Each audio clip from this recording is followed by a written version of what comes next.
ಪೆರಿಯಾಪಟ್ಟಣ ತಾಲೂಕಿನ ವಿವಿಧ ಗ್ರಾಮಗಳಲ್ಲಿ ವಿವಿಧ ಇಲಾಖೆಯ ಯೋಜನೆಯಡಿಯಲ್ಲಿ ಅಭಿವೃದ್ಧಿ ಕಾಮಗಾರಿಗಳಿಗೆ ಭೂಮಿ ಪೂಜೆ ನೆರವೇರಿಸಿ ಮಾತನಾಡಿದ ಪಶುಸಂಗೋಪನೆ ಮತ್ತು ರೇಷ್ಮೆ ಸಚಿವ ಕೆ ವೆಂಕಟೇಶ್, ಮಾಜಿ ಸಚಿವ ದಿವಂಗತ ಎಚ್ಎಂ ಚನ್ನಬಸಪ್ಪರವರ ನಂತರದಲ್ಲಿ ಕ್ಷೇತ್ರದ ಅಭಿವೃದ್ಧಿ ಹೆಚ್ಚು ನನ್ನ ಅಧಿಕಾರ ಅವಧಿಯಲ್ಲಾಗಿದೆ ಎಂದು ಹೇಳಿಕೊಳ್ಳಲು ಹೆಮ್ಮೆಯಾಗುತ್ತಿದೆ ಎಂದರು. ಅಭಿವೃದ್ಧಿ ಕೆಲಸ ಮಾಡಿರುವುದು ಕಣ್ಮುಂದೆ ಇರುವಾಗ ಹೇಳಿಕೊಳ್ಳಲು ಹಿಂದೇಟು ಹಾಕೋ ಅಗತ್ಯವಿಲ್ಲ. ಪ್ರಸ್ತುತವಾಗಿ ಇಲ್ಲಿನ ವಿದ್ಯುತ್ ಸಮಸ್ಯೆಯನ್ನು ಪರಿಹರಿಸಲು ಅಗತ್ಯವಿದ್ದು ಕ್ಷೇತ್ರದಲ್ಲಿ ಉತ್ಪಾದನೆಗೆ ಅಗತ್ಯ ಕ್ರಮ ವಹಿಸಲಾಗುತ್ತದೆ ಎಂದು ತಿಳಿಸಿದರು. ಈ ಸಂದರ್ಭದಲ್ಲಿ 5 ಗ್ಯಾರಂಟಿಗಳ ಅನುಷ್ಠಾನ ಸಮಿತಿ ತಾಲೂಕು ಅಧ್ಯಕ್ಷರಾದ ಕೆವಿ ನಿತಿನ್ ವೆಂಕಟೇಶ್, ಬ್ಲಾಕ್ ಕಾಂಗ್ರೆಸ್ನ ಪಕ್ಷದ ಅಧ್ಯಕ್ಷರಾದ ರಹಮತ್ ಜಾನ್ ಬಾಬು, ಡಿಟಿ ಸ್ವಾಮಿ, ತಾಲೂಕ್ ಪಂಚಾಯತ್ ಕಾರ್ಯನಿರ್ವಾಹಕ ಅಧಿಕಾರಿ ಸುನಿಲ್ ಕುಮಾರ್, ತಹಶೀಲ್ದಾರ್ ಜೆ ನಿಸರ್ಗಪ್ರಿಯ, ಗ್ರಾಮದ ಮುಖಂಡರು, ವಿವಿಧ ಇಲಾಖೆಯ ಅಧಿಕಾರಿಗಳು ಹಾಜರಿದ್ದರು. ವರದಿ ಎಚ್ಡಿ ರಮೇಶ್, ಮೈಸೂರು.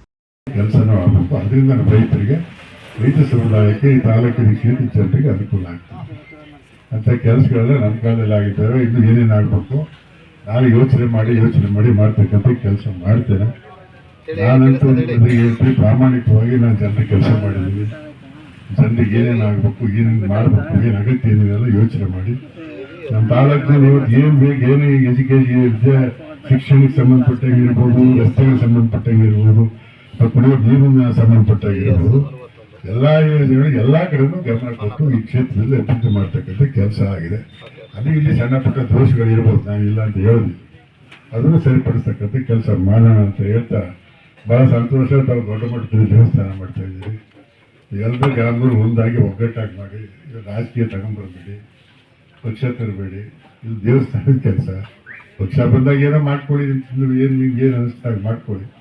ಈ ದೇವಸ್ಥಾನದ ಕೆಲಸ ತಾವೆಲ್ಲ ಮುಂದಾಗಿ ಒಗ್ಗಟ್ಟಾಗಿ ಮಾಡಿ ದೇವಸ್ಥಾನ ಆದಷ್ಟು ಶೀಘ್ರದಲ್ಲಿ ನಮ್ಮ ಜಡ್ಜಿ ನೀವು ಉದ್ಘಾಟನೆ ಮಾಡಬೇಕು ಅಂತ ಹೇಳೋದು ಮುಗಿಸೋದೇ ಮಾಡ್ತೀನಪ್ಪ. ನಾನು ಎಲ್ಲ ಈ ಫಸ್ಟು ನಮ್ಮ ಊರಿನ ಒಂದು ಕಾರ್ಯಕ್ರಮಕ್ಕೆ ನಮ್ಮ ಊರಿನ ಎಲ್ಲ ಗ್ರಾಮಸ್ಥರು ಕೇಳ್ಕೊಂಡು ಬರುವಂಥ ಸಚಿವರು ಬರ್ತಾ ಇದ್ದಾರೆ ಬನ್ನಿ ಅಂತ.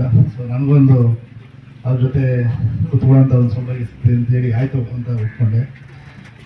ಚಪ್ಪದಲ್ಲಿ ನಮಗೆ ನಿಮಗೆಲ್ಲ ಗೊತ್ತಿದೆ. ಬಹುಶಃ ನಮ್ಮ ಮಾನ್ಯ ಸಚಿವರಿಗೆ ನಮ್ಮೂರ ಮೇಲೊಂದು ವಿಶೇಷವಾದ ಕಣ್ಣದೆ ಅಂತ ಅನ್ಕೊಳ್ತೀನಿ. ಪ್ರೀತಿ ಇದೆ, ವಿಶ್ವಾಸನೂ ಇದೆ. ನಾವು ಈ ತುಂಬ ಹಳೆಯವಾದಂಥ ಒಂದು ದೇವಸ್ಥಾನವನ್ನು ಕೆಡವಿ ಹೊಸ ಒಂದು ಕೊಳ್ಳಿ ಮಲ್ಲಿಕಾರ್ಜುನ ಸ್ವಾಮಿ ದೇವಸ್ಥಾನ ಕಟ್ತಾ ಇದ್ದಾರೆ. ಅದಕ್ಕೆ ಸಾಹೇಬರ ಆಶೀರ್ವಾದ ಬೇಕೇ ಬೇಕು, ಇಲ್ಲಾಂದರೆ ಅಷ್ಟು ಸುಲಭವಾಗಿ ಅದು ಪೂರ್ಣಗೊಳ್ಳೋದಿಲ್ಲ. ಅವರೆಲ್ಲ ಸಹಕಾರವನ್ನು ಖಂಡಿತ ಕೊಟ್ಟೆ ಕೊಡ್ತಾರೆ. ನಮ್ಮ ಊರ್ಕಂಡರಿಗೆ ಭಾರಿ ವಿಶೇಷ ಅಭಿಮಾನ ಇದೆ. ಹಿಂದೆ ತಮಗೆಲ್ಲ ಗೊತ್ತಿದ್ದು ಕಪ್ಪಿನಗೌಡರು ಇದ್ದರು. ಅವತ್ತಿನ ಕಾಲದಲ್ಲಿ ನಮ್ಮೂರಿಗೆ ಆಸ್ಪತ್ರೆ, ಹೈಸ್ಕೂಲು, ಎಲ್ಲ ರಸ್ತೆ ಎಲ್ಲ ಮಾಡಿಕೊಟ್ಟಿದ್ರು. ತದನಂತರ 2000 ಬಂದಮೇಲೆ ಸಾಕಷ್ಟು ಅಭಿವೃದ್ಧಿ ಕಾರ್ಯಗಳು ಆಗಿದೆ ನಮ್ಮೂರಿಗೆ. ನಿಮ್ಮ ಬಗ್ಗೆ ಸರ್ ನಮಗೆ ವಿಶೇಷವಾದ ಅಭಿಮಾನ. ನಮ್ಮೂರವರು ನಿಮ್ಮನ್ನ ತುಂಬ ಅಭಿಮಾನ ಗೌರವದಿಂದ ಕಾಣ್ತಾರೆ. ನಮ್ಮ ಮಗನೂ ಕೂಡ ಅದೇ ದಾರಿಯಲ್ಲಿ ನಡ್ಕೊಂಡು ಹೋಗ್ತಾರೆ. ತಮ್ಮ ಬಗ್ಗೆ ನಾವೇನು ಹೆಚ್ಚಿಗೆ ಹೇಳಬೇಕಾಗಿಲ್ಲ ಸರ್, ಗೊತ್ತಿರೋ ವಿಚಾರ.